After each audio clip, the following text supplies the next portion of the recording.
Hello everyone, मेरा नाम ओम प्रकाश है और आज हम कंटिन्यू करेंगे। लास्ट वीडियो में हमने वैरिकोस वेन पढ़ा था।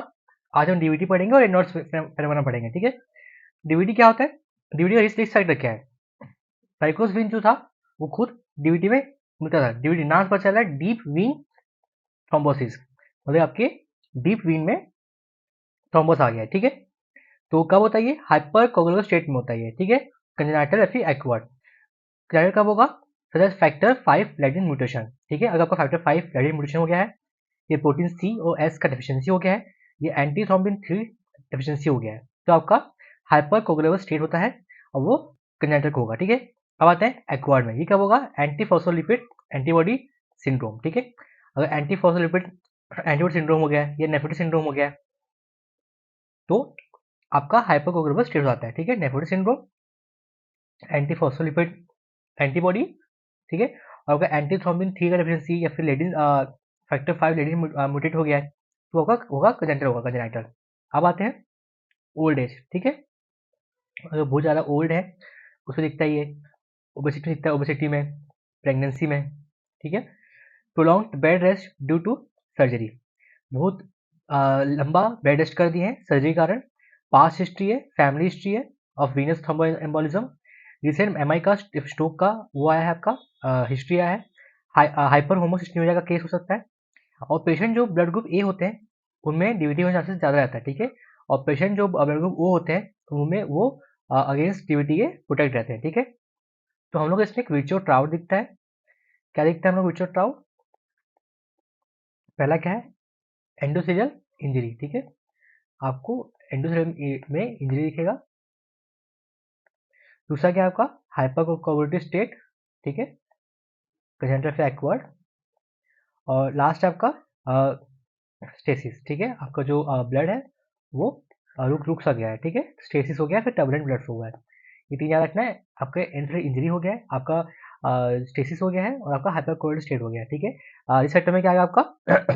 हाइपरकोलिक स्टेट आएगा, ओल्ड एज आएगा, ओबेसिटी आएगा और प्रेगनेंसी आएगा। ठीक है, हाइपरकोलिक स्टेट जो कंजेनिटल हो सकता है, एक्वायर्ड हो सकता है, ओल्ड एज, ओबेसिटी और प्रेगनेंसी, और फिर आपके बाद में होमोसिस्टेमिया हो गया है ना, और फिर यहाँ पे एंटरल इंजरी और स्टेसिस हो गया आपका, और ये आपका हाइपरकोलिडी हो गया ये आपका, और ब्लड ग्रुप ओ जो है बचता है, ब्लड ग्रुप ए जो है वो बेचारा घुसता है। ठीक है, अब आते हैं pre operative peri operative DVT prophylaxis. ठीक है, गिवन इसको पढ़ने की जरूरत नहीं है, नहीं, मैकेनिकल प्रोफाइल्स में आते हैं। ठीक है, intermediate pneumatic compression is better than thigh length elastic stocking which is better than the knee length elastic stocking. ये बोलना क्या चाह रहा है? Poly operate DVT prophylaxis देते हैं अपन। नहीं, इतना नहीं है। हाँ, इस पे ये बोलना चाह रहा है कि ओके, हाँ, इंटरमीडिएट न्यूमेटिक कंप्रेशन हम न्यूमेटिक कंप्रेशन देते हैं जो बेटर रहेगा थाई लेंथ इलास्टिक स्टॉकिंग से, और which is better than knee length elastic stocking. अब है फार्माकोलॉजी में क्या देते हैं अपन? लो मोलिकुलर वेट हेपारिन और low dose unfractional heparin both can be used. However, low molecular weight heparin enoxaparin is drug of choice. ठीक है, drug of choice and given in dose of 1 milligram per KG if no renal impairment and 0.5 milligram per KG if patient में renal इम्पायरमेंट। ठीक है, हम लोग क्या करते हैं कि ताकि और इसका खराब ना हो तो अपन उसको डीवीटी का जो आपका फीचर्स हैं सब है वो आपको सेम वाइकोस विन का लिखना है। ठीक है, वाइकोस विन का जो था ना आपका पढ़े थे अपन, ये देखो रिस्क फैक्टर में डीवीटी भी आता है ना, तो आपका सेम आएगा। ठीक है, तो सिम्टम आपका वही सेम आएगा डीवीटी में, वाइकोस विन दिखता है और वीनस क्वालिफिकेशन हो जाएगा आपका। ठीक है, और वीनस अल्सर हो सकता है, आपको गैंग्रीन हो सकता है, इडिमा हो सकता है, पिगमेंटेशन हो सकता है। ठीक है, और टेस्ट कर सकते हैं अपन, टेस्ट कर देंगे, और फिर उसके बाद कॉम्प्लेक्स में सब लिख देना, और आगे आते हैं अपन। चलो, प्राइमरी ट्रीटमेंट इंडिकेशन, हाँ, तो ये आपका डीवीटी हो गया। और फिर अपन मैकेनिकल प्रोफाइल क्या है? इंटरमीडिएट न्यूमेटिक कंप्रेशन देंगे और आपका हेपारिन दे देंगे। कॉन्ट्राइंडिकेशन होगा तो यूज लो डोज एस्पिरिन और फोंडापाइनेक्स विथ मैंडेटरी मैकेनिकल प्रोफाइलेक्सिस। ठीक है, अगर आपका कॉन्ट्राइंडिकेशन है हेपारिन के साथ तो आप लो डोज एस्पिरिन यूज कर सकते हो, फिर फोंडापाइनेक्स यूज कर सकते हो विथ मैंडेटरी मैकेनिकल प्रोफाइलेक्सिस। अब आते हैं management of case of established DVT. ठीक है, अगर क्लियर केस आया डीवीटी का, आप कैसे मैनेज करोगे? तो पहला क्या लोगे आप? Start heparin. ठीक है, पहले आपको हेपारिन स्टार्ट करना ही पड़ेगा। 80 यूनिट पर केजी बोलस स्टार्ट करोगे, फॉलोड बाय 18 यूनिट पर केजी आवर टू मेंटेन एपीडीटी, ठीक है। और इस हेपारिन को तो आपको फैक्टर को हर 6 घंटे में आपको नापना है, ठीक है, कि बढ़ रहा है कम हो रहा है। हेपारिन स्टार्ट कर दिए। ऑल्सो स्टार्ट ओरल वार्फरिन, ठीक है, वार्फरिन स्टार्ट करेंगे अपन टू मेंटेन INR 2.5 से 3 with heparin and stop heparin after overlap of 5 to 6 days, ठीक है। तो अपन क्या करेंगे, ओरल वार्फरिन स्टार्ट करेंगे और उसको हेपारिन को 5-6 दिन के बाद स्टॉप कर देंगे। वार्फरिन स्टार्ट करने के बाद हेपारिन को अपन 5-6 दिन बाद बंद कर देंगे, ठीक है। फिर क्या करोगे आप, थ्रोम्बोलाइसिस कर सकते हो विद टिश्यू प्लाज्मिनोजन एक्टिवेटर और यूरोकाइनेस, ठीक है।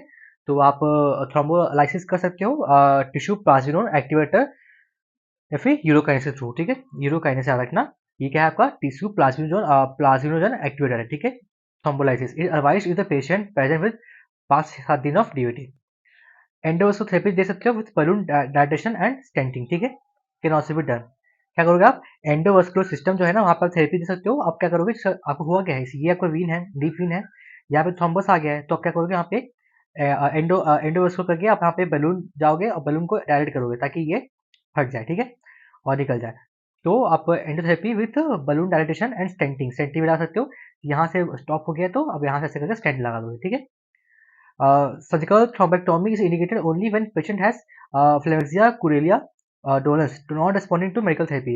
तो सर्जरी कब करेंगे अपन, जो मेडिकल थेरेपी में नहीं कर पा रहे हैं, रिस्पॉन्स नहीं कर रहे हैं, उनको अपन सर्जरी कराएंगे, ठीक है। और indication of Infravena-Cava filter in this case are follows। Contraindication to anticoagulation therapy.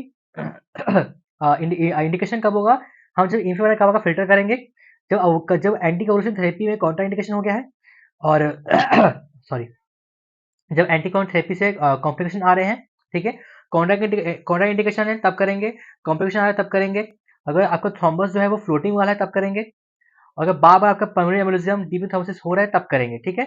तो और pulmonary hypertension with recurrent pulmonary embolism. Always remember phlegmasia alba dolens deep venous occlusion with patent arterial inflow and quarter, इसको हटाओ, इसको मत पढ़ो, ठीक है। तो अपन हो गया, अपन सीधा आते हैं आपके इसमें रिस्क फैक्टर में आ गया अपन। रिस्क फैक्टर क्या है आपका, हाइपरकोलेस्टेट हो गया, ओल्ड एज हो गया, ओबेसिटी हो गया, प्रेगनेंसी हो गया, ठीक है, और प्रोलॉन्ग्ड बेड रेस्ट हो गया है, पास्ट हिस्ट्री हो गया है, ठीक है, एमआई स्ट्रोक का आया है, हाइपर होमोसिस्टेमिया हो गया है, और ब्लड ग्रुप ए जो है वो जूझता है और बी ओ जो बचता है, ठीक है। तो जो टाव पड़े अपन, जो क्या था, हाइपरकोलेस्टेट था, स्टेसिस था और एंड इंजरी था, ठीक है। और फिर अपन आते हैं कि कैसे डीवीटी का केस अगर आया तो मतलब कि आने से पहले अपन क्या प्रोफाइसिस यूज करेंगे अपन, है ना। वाइकोस वीन हो गया है तो डीवीटी में चांसेस बढ़ सकता है, तो पर क्या करेंगे, तो हम उनको क्या करेंगे, इंटरमीडिएट न्यूमैटिक कंप्रेशन देंगे उसको, ठीक है, और लो वेट हेपारिन दे देंगे, या फिर लो डोज अनफैक्शनल हेपारिन दे देंगे, और लो वेट हेपारिन एनोसोपारिन दे देंगे, ड्रग चॉइस होता है वो, ठीक है। और जो कॉन्ट्राइंडिकेशन होगा तो क्या देंगे, लोअर डोज एस्पिरिन दे देंगे और फोंडापाइनिस दे देंगे। मैनेजमेंट क्या है, हेपारिन स्टार्ट करना है, फिर वार्फरिन स्टार्ट करना है, वार्फरिन स्टार्ट करने के बाद 5 से 6 दिन के बाद हेपारिन बंद कर देना है, ठीक है। थर्मोलाइसिस कराना है टिश्यू प्लाज्मिनोजन एक्टिवेटर और यूरोकाइनेस, ठीक है। थर्मोलाइसिस कराना है हम लोग को यूरोकाइनेस के थ्रू, और endovascular therapy with balloon dilatation and stenting, ठीक है, और एंडोवास्कुलर थेरेपी यूज करना है with balloon dilatation and stenting, ठीक है। आते हैं सर्जिकल थ्रोम्बेक्टोमी यूज करना। सर्जिकल थ्रोम्बेक्टोमी कब करेंगे अपन, जब पेशेंट को आपका फ्लेमेजिया गुरेला है और वो मेडिकल थेरेपी पे रेस्पॉन्स नहीं कर रहे हैं। अब इंडिकेशन में आते हैं Infravena-Cava का फिल्टर कब यूज करेंगे अपन, कब करना है अपन को, जब वो एंटीकोगुलेशन थेरेपी में कॉम्प्लिकेशन दे रहा है, ये कॉन्ट्रा इंडिकेशन है, ये ठीक नहीं हो रहा है, बार बार रिकरेंट हो रहा है डीवीटी, है ना, इस समय करेंगे अपन। अब आते हैं what is Raynaud phenomenon and its causes, ठीक है। अब आते हैं कि रेनॉल्ड्स फेनोमेनन क्या होता है, फेज क्या होता है उसका। Reynolds phenomenon is the recurrence attacks of episodic triple colour response, ठीक है। क्या होता है इसमें कि रिकरेंट अटैक होता है of episodic triple colour response to spasm of digital blood vessels from pallor to cyanosis to rubor, also called blanching dusky anergia to red engorgement, ठीक है। ये कुछ नहीं होता, आपके जो हाथ है ना, आपके जो इसी ये हाथ है ना, ऐसे ऐसे करके ऐसे हाथ है ना, इस होता क्या है कि ना आपके ना जो डिजिटल ब्लड वेसल्स हैं, ये यहाँ से जा रहा है, ब्लड वेसल जा रहे हैं, सब जा रहे हैं, ऐसे से जा रहे हैं ना, ऐसे से जा रहे हैं जो, तो उसमें होता क्या इसमें आपका ना, ये इसका स्पैजम होता है, स्पैजम, ठीक है, आपका डिजिटल ब्लड वेसल्स का स्पैजम हो जाता है। तो उससे क्या होगा आपका, किसी फ्रॉम पैलर, पैलर फिर आपका साइनोसिस और रूबर, ठीक है। तो पैलर आएगा पहले, तो फिर पैलर आएगा, फिर साइनोसिस आएगा, ब्लूइश आएगा, फिर रेड कलर दिखेगा आपको, ठीक है। Also called blanching to dusky anoxia, पहले ब्लैंचिंग होगा, पहले पैलर आएगा, कुछ व्हाइटिश व्हाइटिश दिखेगा, फिर ब्लूइश हो जाएगा और फिर रेडनेस आ जाएगा आपका पूरा ये हाथ में, ठीक है, इतने पार्ट में आपके, ठीक है। उसको बोलते हैं अपन रेनॉल्ड्स फेनोमेनन बोलते हैं। पैथोलॉजी क्या है इसका? इडियोपैथिक, हमें नहीं पता रेनॉल्ड्स डिजीज का हो सकता है। Secondly, Raynaud's syndrome which can be due to any of the following cause: atherosclerosis, Buerger disease, smoking, ठीक है। अगर आपको एथेरोस्क्लेरोसिस हो गया है या बर्गर डिजीज है या स्मोकिंग है या थोरेसिक आउटर सिंड्रोम हो गया विद रेस्टोरेंट इन्वायरमेंट, ठीक है, स्मोकिंग का हो सकता है, बर्गर डिजीज का होता है, एथेरोस्क्लेरोसिस का हो सकता है, आपका कोलेजन मस्कुलर डिजीज हो गया तब होगा, और मल्टीपल मायलोमा है तब होगा, ठीक है। फेस क्या है? The phase begin with what when the hand is expose to cold और इमोशनल स्ट्रेस, ठीक है, इमोशनल स्ट्रेस, ठीक है। ये कब दिखता है हम लोग को? जब पेशेंट जो है वो कोल्ड कोल्ड में एक्सपोज होता है या फिर काफी उसको स्ट्रेस आता है, तब वो फिनोमेनन दिखता है, ठीक है। It is usually seen in females as bilateral and symmetrical, ठीक है। ये हम लोग को मेनली फीमेल दिखाई देता है और बायलैटरल रहता है और सिमेट्रिकल रहता है। जैसे कि हम देखेंगे ब्लैंचिंग है ना, ब्लैंचिंग क्या आपका पैलर, वो क्या होता है वाइट, ठीक है, वाइट कलर का होता है, और वैसोकन्स्ट्रिक्शन हुआ है आपका, मतलब वही आपका ब्लड सेल्स क्या है, स्पैजम हो गया है, वैसोकन्स्ट्रिक्ट हो गया है, तो पहले पैलर दिखेगा जो हम ब्लैंचिंग बोलते हैं। फिर क्या होगा आपका साइनोसिस, तो क्या होगा आपका ब्लूइश दिखेगा, ब्लूइश है ना। उसको क्या होगा आपका कि वहाँ पे ना डी ऑक्सीजन ब्लड का ना एक्यूमुलेशन होता है, एक्यूमुलेशन, ठीक है, तो ब्लूइश होता है। अब आता है रूबर, क्या होगा रेड दिखेगा, ठीक है। इससे क्या होगा वापस से ब्लड सप्लाई रिज्यूम हो जाएगा, तो आपका रूबर हो जाएगा। Repeated episodes of this kind में result in trophic changes in the affected limb such as wasting of muscles, loss of subcutaneous fat, ulcer और रेस्ट पेन, फाइनली गैंग्रीन, ठीक है। ये बार होने के कारण क्या होगा, वहाँ पे आपका ट्रॉफिक चेंज आएंगे, मसल्स का वेस्टिंग हो जाएगा, आपका सबक्यूटेनियस फैट लॉस हो जाएगा, आपका अल्सर हो सकता है और gangrene at the end gangrene हो सकता है, ठीक है। मैनेजमेंट क्या है कि सर्कल्स ऑन अवॉइडेंस और पॉजिटिव फैक्टर, जैसे कि स्ट्रेस मत होता है ना, और क्या बोलते हैं कोल्ड में तो मत जाओ, है ना, और ग्लव्स पहनो, आप अगर कोल्ड में जाओ ग्लव्स पहनो, सॉक्स पहनो, है ना, और स्मोकिंग हटाओ, स्मोकिंग से काम हो रहा है तो स्मोकिंग हटाओ, एक्सरसाइज करो, है ना, ओबेसिटी हो रहा है तो एक्सरसाइज करो, और वैसे डायरेक्टर से यूज कर सकते हैं अपन निफेडिपिन, है ना, निफेडिपिन यूज कर सकते हैं एज वैसे डायरेक्टर, और सिंपैथेटोमी कर सकते हैं अपन if patient does not feel the benefit from the other method. अगर मेडिकल थेरेपी से यूज ठीक नहीं हो रहा है तो अपन सिंपैथेटोमी कर देंगे, जिसका क्या होगा वाइसस्पैज़म नहीं होगा, क्योंकि वो सिम्पैथेटिक नर्व करता है, तो उसको अपन काट देंगे, ठीक है। इसके बाद आपका खत्म होता है आपका खत्म हुआ आपका ये वीनस खत्म हो गया। अब कुछ आते हैं पर मिसलेनियस टॉपिक में आते हैं, ठीक है। जैसे कि थोरेसिक आउटलेट सिंड्रोम क्या होता है, ये भी एक इंपॉर्टेंट टॉपिक था, और व्हाट इज सर्वाइकल रिब, ठीक है, देखते हैं। Thoracic outlet syndrome is known by variety of names such as cervical rib, Scalene anticus syndrome, pectoris minor syndrome। तो आपको मेन याद रखना cervical rib, ठीक है। क्या होता है ये thoracic outlet में syndrome? तो basic anatomy is in three different area through which the axillary vessels and nerves pass reach the arm, ठीक है। तो बेसिक एनाटॉमी है वो क्या है, थ्री डिफरेंट एरिया में through which the axillary vessels and nerve, जो एक्सिलरी वेसल्स और नर्व है वो आर्म में पास कर रहे हैं। This include region between the first rib and scalenus anterior and medius muscle, ठीक है, which can be involve by cervical rib और स्कैलस एंटीरियस सिंड्रोम। सेकंड क्या आपका फर्स्ट रिब क्लैविकल में आएगा, और थर्ड में क्या आएगा इससे between pectoris minor and bones behind pectoris minor syndrome, ठीक है। तो अगर आपका फर्स्ट रिब और स्कैलस एंटीरियर और मीडियस मसल में आ रहा है तो साइकल रिब कहलाएगा, ठीक है। और अगर वो फर्स्ट रिब क्लैविकल में आ रहा है तो कोस्टल क्लैविकल सिंड्रोम कहलाएगा, और अगर आपका पेक्टोरस माइनर में आ रहा है तो वो पेक्टोरस माइनर सिंड्रोम कहलाएगा। Cervical rib can be complete, incomplete, fibrous, cord और ब्लाइंड एंडिंग रिब, ठीक है। साइकल रिब क्या होगा, कंप्लीट हो सकता है, इनकम्प्लीट हो सकता है, फाइब्रस, कॉर्ड और blind ending. This may be extra rib from the seventh cervical rib और extra rib from the first thoracic rib. Pathology क्या है इसका, पैथोलॉजी सिम्टम जो है वो यहाँ दिया होगा, ठीक है। स्ट्रक्चर कौन सा कंप्रेस हो रहा है, अगर सब क्लेवियन आर्टरी कंप्रेस होगा तब क्या होगा, सब आर्टरी कंप्रेस हो सकता है, सब क्लेवियन वीन कंप्रेस हो सकता है। यहाँ पे सारे जितने भी आपके एक्सिलर के अराउंड में आते हैं ना, थोरेसिक में आपके आते हैं, वो कंप्रेस हो सकता है, ठीक है। तो सब क्लेवियन आर्टरी कंप्रेस हो सकता है, सब क्लेवियन वीन कंप्रेस हो सकता है, ब्रेकर प्रेसिस कंप्रेस हो सकता है, सिम्पैथेटिक सिस्टम कंप्रेस हो सकता है, और कुछ टेस्ट कराते हैं अपन। तो अगर आर्टरी कंप्रेस हो क्या होगा, आपका पेन आएगा, पैलर आएगा, ठीक है, वीकनेस आएगा, ठीक है, और साइन में क्या दिखाई देगा, वहाँ पे ट्रॉफिक चेंज दिखाई देंगे, आर्टरी इनफ्लो कॉम्प्रोमाइज होगा, पल्स काफी फीवर हो जाएगा और आपका वीक पल्स रहेगा, ठीक है। और सब अगर वीन में आते हैं तो आपको हैवीनेस फील होगा, इडिमा आएगा आपको, और साइनसिस होगा, पेन होगा, ठीक है, इडिमा और डायरेक्ट वीन आपको दिखाई देगा, ठीक है। हैवीनेस, इडिमा, है ना, पेन, पैलर, वीकनेस, फिर हैवीनेस, इडिमा, साइनोसिस, पेन, है ना, ये सब आएगा। अगर ब्रेकर से अगर पेन होगा, पैसेसिया हो जाएगा अप अल्नर साइड में, फोर आर्म में, है ना, और सिमेट्रिक में वासोड चिन्ह दिखाई देगा, रेनॉल्ड्स दिखाई देगा, है ना। इसे दिखाई देगा। आप कैसे करोगे डायग्नोस, कैसे करोगे diagnose? X ray of neck and chest ले लेना कि देखो कहाँ पे कंप्रेस नहीं हुआ है। एमआरआई लेना for advocate knowledge of breaker presses and vessels, और नर्व कंडक्शन स्टडी करना, ठीक है। ट्रीटमेंट क्या है कि हैवी वेट लिफ्टिंग को नहीं करना है अपन को, और मसल स्ट्रेंथ करना है थ्रू और लोकल हीट थेरेपी देना है, ठीक है। पेन हो रहा है तो एनेस्थीसिया देना आप, और आप न्यूट्रॉनिक मेडिकेशन दे सकते हो। सर्जरी कब करोगे? जब ये सब फेल होगा तब सर्जरी करना है आपको, ठीक है। साइकिल रिब में अगर हुआ है तो ट्रांस एक्सिलरी और सुपर क्लाविकुलर अप्रोच देके रिब को एक्सरसाइज कर देना। स्कैनर सिंड्रोम हुआ है तो स्कैनर सेंसर को डिवीजन कर देना। कोस्टल क्लाविकुलर हुआ है तो एक पार्ट ऑफ क्लाविकुलर को एक्सरसाइज करना। और अगर पेट्रोस माइनर हुआ है तो पेट्रोस माइनर को इंसर्शन को एक्सरसाइज करना, ठीक है। ये आपका हो गया थोड़ा सा आउटलेट हो गया। थोड़ा सा आउटलेट क्या था ये कि एक काफ़ी नाम से जाना जाता है ये cervical rib, scalenus anticus, costal clavicular, pectoralis minor, ठीक है। और अगर वही है कि कहाँ कहाँ पे क्या क्या होगा, अगर आपका साइकिल साइकिल फर्स्ट रीव और स्कैनस एंटी में आ रहा है तो वो साइकिल रीव कहलाएगा, फिर स्कैनस एंटीस का सिम्टम कहलाएगा।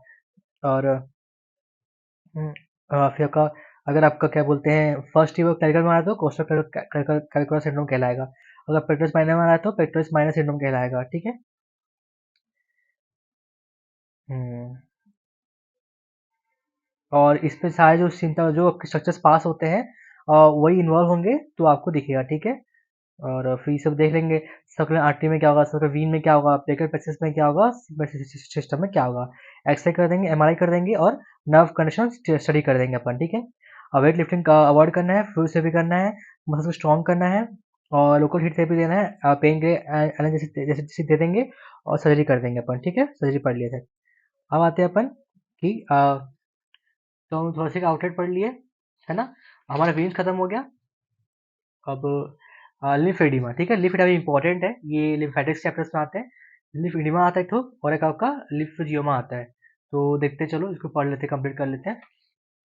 तो लिम्फेडिमा, तो लिम्फेडिमा क्या है आपका, ये आपका क्या हुआ है आपका इडिमा, मतलब आपका लिम्फ नोड्स का दिक्कत है ये, ठीक है। तो cause of lymphoedema are as follows. ये दो टाइप होता है, प्राइमरी लिम्फेडिमा और सेकेंडरी लिम्फेडिमा, ठीक है। प्राइमरी क्या होता है, कंजेनाइटा, मतलब कि एक आपका हो गया कंजेनाइटल हो गया है तो उसको बोलते हैं अपन मिलोरी डिजीज, बोलते हैं मिलोरी डिजीज, ठीक है। Occurs more commonly in males small than 2 years old, और प्रेकॉक्स। फैमिली फॉर्म क्या है इसका, मीक डिजीज, ठीक है। दो है, एक क्या है आपका मिलरॉय डिजीज है, और एक आपका क्या है मीक डिजीज है, ठीक है। तो मिलरॉय जो होता है वो 2 साल से बच्चों में होता है, और एक होता है मिक डिजीज, ठीक है। ये आपके 2 से लेके 35 ईयर्स तक होता है, ठीक है। एक तो आपका क्या है मिलरॉय डिजीज पढ़ लिए, एक मिक डिजीज पढ़ लिए, और एक टाडा। टाडा कहाँ होता है आपका 35 से ऊपर जो होगा वो टाडा कहलाएगा, ठीक है। तीन होते हैं आपके प्राइमरी लिम्फेडिमा में, मिलरॉय डिजीज जो कि आपके 2 साल के नीचे में होता है मिलरॉय डिजीज, और आपका मिक डिजीज, है ना, और आपका टाडा। टाडा मतलब 35 ईयर्स ओल्ड में होता है, ठीक है। और सेकेंडरी में क्या है आपका आपका लिम्फ नोड्स का आपका हो गया ऑब्स्ट्रक्शन, है ना। तो फिलाइसिस जो कि मोस्ट कॉमन है, एग्जाम में आपको फिलाइसिस नाम से पूछ लेगा, तो वो आपको मेनली लिम्फेडिमा ही पूछ रहा है। मोस्ट कॉमन कॉज क्या है, फिलाइसिस। फिर क्या है टीबी, ठीक है। टीबी हो सकता है या ईटोजेनिक, है ना, आपको ज़्यादा ही एक्सटेंसिव लिम्फ नोड डाइसेक्ट कर दिए हो, जिसके कारण वो क्या बोलते हैं इडिमा हो गया वहाँ पे। जब ज़्यादा आपका माइनसी हो गया, माइनसी फिर रिकरेंट इन्फेक्शन, ठीक है। आप याद करिए फिलाइसिस, फिलाइसिस, टीबी और ईटोजेनिक, ठीक है, याद रखिए आप। Some syndrome associated with congenital lymphoedema, Turner syndrome में हो सकता है, क्लीफाइडर सिंड्रोम में हो सकता है, मिलरॉय सिंड्रोम पढ़े ही अपन, है ना, इस सब में। अब अपन आते हैं क्लिनिकल फीचर्स को अपन याद कर सकते हैं बाय बर्नर ग्रेडिंग के, याद कर सकते हैं। बर्नर ग्रेडिंग, बर्नर क्या ग्रेडिंग दिया उन्होंने, 3 ठोक स्टेज बताया, ठीक है। फर्स्ट स्टेज, सेकंड नहीं, sub clinical stage, first stage, second stage और थर्ड स्टेज, ठीक है। तो सब क्लिनिकल में क्या होगा, altered histology of lymphatics but no symptom, ठीक है। हम लोग को आपका लिम्फेटिक्स हिस्टोलॉजी गड़बड़ दिखेगा, ठीक है। लिम्फ का हमें गड़बड़ हो रहा है लेकिन सिम्टम नहीं आया होंगे, तो सब क्लिनिकल है। क्लिनिकल क्लिनिकल के आने के पहले सब क्लिनिकल। वन क्या है कि आपको इडिमा आएगा, ठीक है, पिटिंग इडिमा। पहले क्या होगा, आप उसको जब दबाओगे ना, इडिमा को जब दबाओगे ना वो दब जाएगा, ठीक है, तो पिटिंग इडिमा हुआ। सॉरी। सेकंड में क्या होगा, नॉन पिटिंग इडिमा, ठीक है। पहला क्या होगा आपका कि लिम्फेटिक्स में हिस्टोलॉजी आपका चेंजेस दिखाई देगा लेकिन वो सिम्टम नहीं दिखाई देगा। फर्स्ट क्या है पिटिंग इडिमा, सेकंड क्या है नॉन पिटिंग इडिमा, ठीक है। थर्ड आपका स्किन में चेंजेस दिखाई देगा आपको, जैसे कि आपका पैपिले हो गया, फाइब्रोस हो गया, सब दिखाई देगा आपको। बुफेलो हम, स्कैमर साइन और स्क्वेयरिंग ऑफ टोस, ठीक है, बुफेलो हम्प, स्टैमर साइन और squaring of toes. Buffalo hump दिखाई देगा आपके डोर्सम फुट पे दिखाई देगा बुफेलो हम्प। आपका स्टैमर साइन का दिखाई देगा skin of dorsum foot can not be pinched, ठीक है, और squaring of toes due to footwear, ठीक है। क्या क्या है, बुफेलो हम्प पे स्टैमर साइन है और आपका टोस का स्वेलिंग हो गया है। तो पहले क्या आपका अल्टर आया हिस्टोलॉजी, लेकिन आपका सिम्टम नहीं आया। Pitting oedema, non pitting oedema, skin से दिखाई देगा बुफेलो हम्प और आपका डोर्सम फुट में स्टैमर साइन और स्क्वेयरिंग ऑफ टोस, ठीक है। वो क्या था आपका मिलरॉय डिजीज था, मिलरॉय मेक डिजीज और टाडा, ठीक है, प्राइमरी में। सेकेंडरी बोलिए अपन फिलासिस, ट्यूबरकुलोसिस रिकरेंट और एटोजेनिक, ठीक है। बाकी फीचर्स पढ़ लिए अपन, आपका टोस का स्क्वेयरिंग हो जाएगा और आपका स्टैमर साइन दिखाई देगा, स्किन और dorsum foot can not be pinched. आपको डोर्सम फुट पे स्किन को अपन पिच नहीं कर पाएंगे, स्टैमर साइन और डोर्सम फुट में आपका बुफेलो हम्प टाइप हो जाएगा, ठीक है। अब आते हैं कॉम्प्लिकेशन की क्या हो सकता है। इन्फेक्शन हो सकता है, आपको रिकरेंट लिम्फ एंजाइटिस हो सकता है, लिम्फ एंजाइटिस और सेलुलाइटिस हो सकता है, ठीक है, या फिर आपका लिम्फेंजियोसार्कोमा हो सकता है। अब आते हैं इन्वेस्टिगेशन में। MRI of the affected limb has now replaced the previously performed lymphographic study, ठीक है। एमआरआई कर देंगे अपन तो सबको दिख जाएगा, ठीक है। If you have direct indirect lymphography कर सकते हो आप, ठीक है। दो है, पहला क्या आपका एमआरआई, ठीक है, एमआरआई कर दो। दूसरा क्या आपका डायरेक्ट इनडायरेक्ट लिम्फोग्राफी। देखो आर्टरी में क्या करेंगे अपन, आर्टरोग्राफी कर देंगे। वी में तो वीनस विनोग्राफी, ठीक है। अगर लिम्फ है तो लिम्फोग्राफी, ठीक है, वो सब में लिखना ही है आपको। Direct lymphography is the gold standard, ठीक है, गोल्ड स्टैंडर्ड है।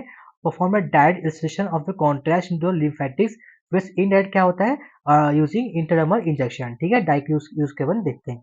Lymphography classification, perinatal hyperplasia, distal obstruction और plasma obstruction with distal adulteration, ठीक है। ट्रीटमेंट क्या है इसका, अगर आपको लिम्फ में हो गया, ट्रीटमेंट क्या है। Non surgical management is the most important line of management as surgery is doomed by recurrence and complication, ठीक है। क्या बोल रहा है ये कि हम लोग को नॉन सर्जिकल मैनेजमेंट होता है वो सबसे अच्छा रहता है, क्योंकि अगर सर्जरी करेंगे तो वापस से वो हो सकता है, रिकवर हो सकता है, कॉम्प्लिकेशन भी हो सकता है आपको, ठीक है। कॉम्प्लिकेशन आप अपन क्या था कॉम्प्लिकेशन में, रिकरेंट हो सकता है या फिर लिम्फेंजियोसार्कोमा हो सकता है, ठीक है। तो अपन देखते हैं नॉन सर्जिकल मैनेजमेंट कैसा होता है। वो आपका दो फेज में होता है, ठीक है। डीकंजेस्टिव लिम्फेडिमा थेरेपी, ठीक है, क्या है आपका डीकंजेस्टिव लिम्फेडिमा थेरेपी। तो डिसकंजेस्टिव लिम्फेडिमा थेरेपी जो है उसको दो फेज होते हैं। Phase one deals with monitor exercise, ठीक है, पहले अपन एक्सरसाइज कराएंगे, स्किन केयर करेंगे अपन और फुट केयर करेंगे, ठीक है। एक्सरसाइज कर दिए, स्किन केयर कराएं और फुट केयर कराएं। मैनुअल लिम्फेटिक ड्रेनेज करेंगे अपन, ठीक है, मैनुअली अपन क्या लिम्फ का ड्रेन कराएंगे, मतलब हम एक्सरसाइज करें अच्छे से। फिर स्किन और फुट का केयर किया अपन, स्किन केयर किया, फुट केयर किए और मॉनिटर एक्सरसाइज किए। और हम लोग क्या बोलते हैं मैनुअली लिम्फेटिक ड्रेन किए अपन और मल्टी लेयर लिम्फेटिक बैंडेज करेंगे अपन, ठीक है। तो पहला क्या आपका फेज वन में क्या किया अपन, सिंपल से याद रखेंगे अपन कि अपन एक्सरसाइज को मॉनिटर किए, हम स्किन केयर किया, फुट केयर किए ना, monitor exercise, skin care and foot care और मैनुअल लिम्फेटिक ड्रेनेज किए अपन, ठीक है। मल्टी लेयर लिम्फेटिक बैंडेजिंग भी कर सकते हैं अपन, ठीक है, मल्टी लेयर लिम्फेटिक बैंडेज पहले तो मैनुअल करेंगे, ड्रेन करेंगे, फिर मल्टी लेयर पर बैंडेज करेंगे, graded compression bandage 100% compression at foot, ठीक है। फुट में 100% देना है, नी में 70% देना है कंप्रेशन और ग्रोइन में 40% देना है, ठीक है। Always major ankle brachial pressure index, ठीक है, आपको हमेशा एंकर ब्रेकर प्रेशर इंडेक्स को नापना है। और अगर आपका एंकर ब्रेकर इंडेक्स 0.5% से कम है तो graded compression band is not use, ठीक है, हम यूज नहीं करेंगे अगर एंकल ब्रेकर प्रेशर इंडेक्स 0.5 से कम है तो। And replace by use of simple compression stroking, फिर हम सिंपल में आ जाएंगे, ठीक है। मल्टी लेयर लिम्फेटिक बैंडेजिंग अलग होता है और सिंपल कंप्रेशन अलग होता है। Also patient with heart failure और peripheral neuropathy should avoid bandaging and use simple compression garment, ठीक है। और पेशेंट जो हार्ट फेल है, पेरिफेरल न्यूरोपैथी है, उनको भी अपन बैंडेजिंग नहीं करेंगे। अब आते हैं, अगर आपका फेज 1 जो है सक्सेसफुल आउटकम आया आपका, तो there is no increase in swelling और स्किन चेंजेस, तो वो बोल सकते हैं अपन कि फेज 1 जो है हम सक्सेस हो गए। तो अपन फेज 2 आते हैं। फेज 2 क्या है, पेशेंट सेल्फ केयर रेजिमेन है with occasional professional intervention and exercise, ठीक है। इससे पेशेंट खुद अपना सेल्फ केयर करेगा, रेजिमेन होता है जिससे आपका ओकेजनली प्रोफेशनल इंटरवेंशन होता है, ठीक है। और आते सर्जिकल ऑप्शन में आते हैं। इंडिकेशन, ठीक है, अपन सर्जरी कब कराएंगे, सर्जरी अपन नहीं करना है हमको, तो मेनली हमको आपका डीकंजेस्टिव लिम्फ एडिमा थेरेपी कराना है, डीकंजेस्टिव लिम्फ एडिमा थेरेपी, ठीक है। डीकंजेस्टिव में हम डीकंजेस्ट कर रहे हैं ना, कंप्रेस कर रहे हैं अपन, कंजेस्ट कर रहे हैं ना वो। और सर्जरी कब करेंगे अपन जब कुछ ज़्यादा ही आपको फंक्शनल डिसेबिलिटी हो गया, काफ़ी काफ़ी आपका डिसफिगरमेंट हो गया, ठीक है। सीवियर फंक्शनल डिसेबिलिटी और डिसफिगरमेंट हो गया, या सीवियर बहुत ज़्यादा दर्द हो रहा है और सिम्टम जो है वो आपका ठीक नहीं हो रहा है नॉन सर्जिकल से, ठीक है। डिफॉर्मिटी हो गया है और आपका बहुत ज़्यादा बिगड़ गया है, फंक्शनली डिसेबिलिटी हो गया, डिसेबल हो गया और डिफॉर्मिटी हो गया है, फिर पेन बहुत ज़्यादा हो रहा है, वो ठीक नहीं हो रहा है, ये आपको बार बार रिकरेंट हो रहा है, तो अब हम सर्जरी कराएंगे। सर्जरी नाम नाम देख लेते हैं अपन क्या क्या है, ठीक है। ठीक आपका है होमन ऑपरेशन, ठीक है। होमन ऑपरेशन, होमन में क्या करते हैं अपन, सबकुटेनियसली अपन क्या करते हैं, स्किन को निकाल देते हैं और स्किन फ्लैप लगा के क्लोज करते हैं, वो क्या होगा आपका होमन होगा, ठीक है। होमन। फिर क्या आपका सिस्टक ऑपरेशन है, सिस्टक में क्या करते हैं अपन, Sistrunk operation, wedge excision of skin and subcutaneous tissue followed by primary closure, इसे वेज के ऊपर निकालते हैं अपन।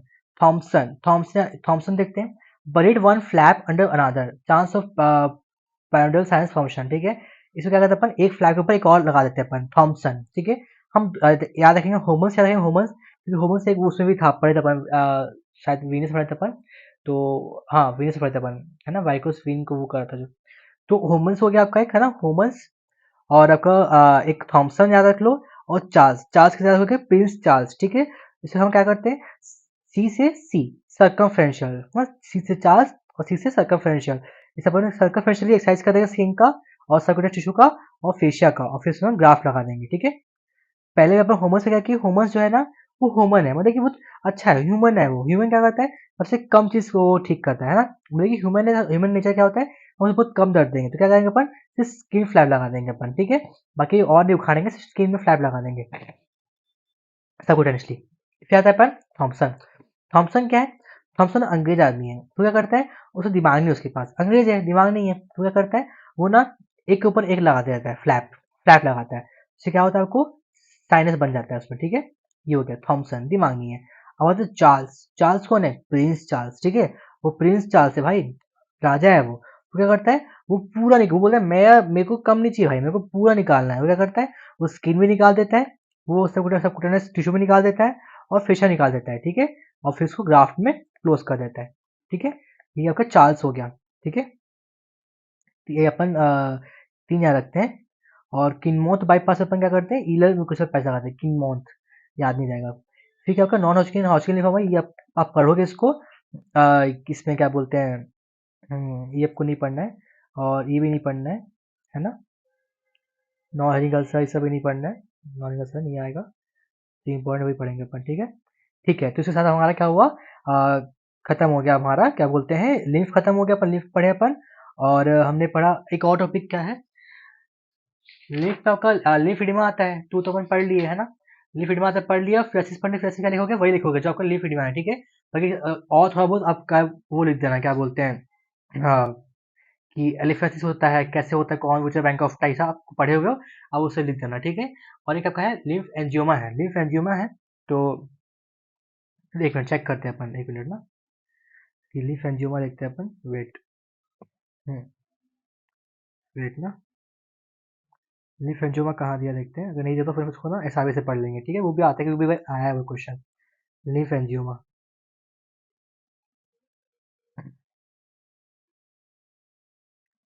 लिम्फ एंजियोमा, लिम्फ एंजियोमा,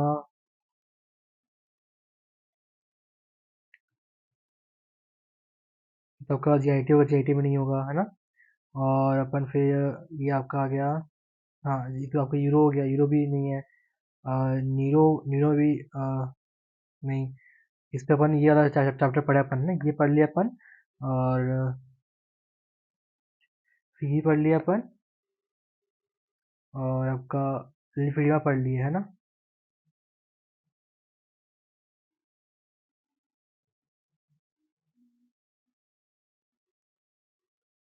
ठीक है,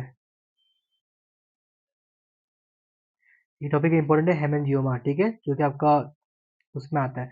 तो अपन एक काम करते हैं, लिम्फेजियोमा नहीं दिया हुआ यहाँ पे ना, नहीं दिया, तो अपन इसको उससे पढ़ते हैं, एसआरबी से पढ़ते हैं, ठीक है। चलो, मैं एसआरबी खोलता हूँ अभी।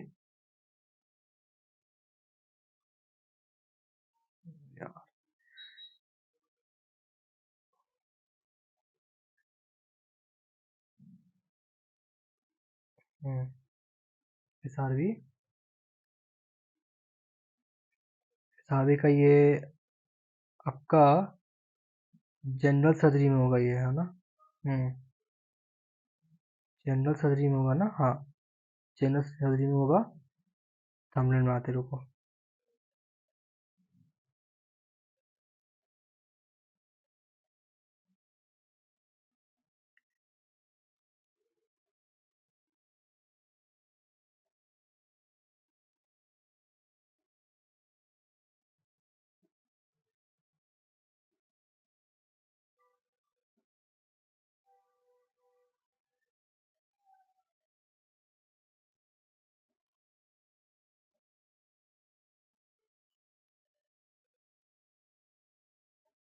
ठीक है, तो वस्कुलेशंस नहीं, इसमें नहीं है। इसके आगे है शायद वस्कुलेशंस। अब वीनस डिजीज आ गया, उसके बाद फिर वीनस अपन पढ़ लिए पूरा ना, वीनस का पूरा पढ़ लिए। वीनस क्या क्या क्वेश्चंस आते हैं हमारे एग्जाम में। तो पहला आता है वाइकोसिन, यहाँ से पढ़ लिए अपन, वाइकोसिन पढ़ लिए। वीनस अल्सर का वही लिखेंगे, वाइकोसिन का लिखेंगे, और डीवीटी भी पढ़ लिए अपन, है ना।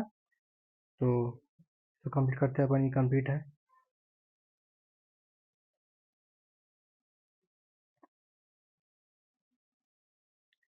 फिर क्या आपका, हाँ ये आ लिम्फेटिक्स।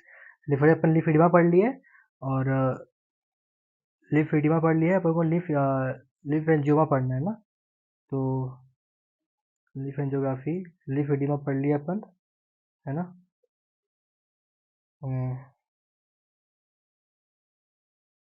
फ्रांसिस का वही लिखना है, सरी फ्रांसिस लिख देना। बाकी देखो सब बुफेलो हम्प हो गया, कोइंग ऑफ टोज हो गया, ठीक है, स्टेमर साइन, वैसे आपका दिया हुआ है बुक पे ना, पढ़ा दिया आपको मैं ये सब, ठीक है। लिम्फोमा, हॉटस्किन लिम्फोमा,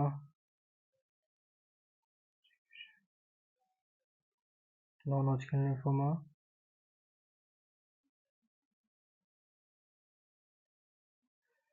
नहीं दिया इसमें, नहीं दिया है, मैं आपको पढ़ाता हूँ उसको, ठीक है। चलो रखता हूँ मैं। नेक्स्ट वीडियो में अपन कंप्लीट करेंगे कार्डियक सर्जरी और थोरेसिक सर्जरी कर लेंगे अपन, वो बचा है अपना, फिर अपन एंजियो पढ़ लेंगे, ठीक है। चलो, थैंक यू।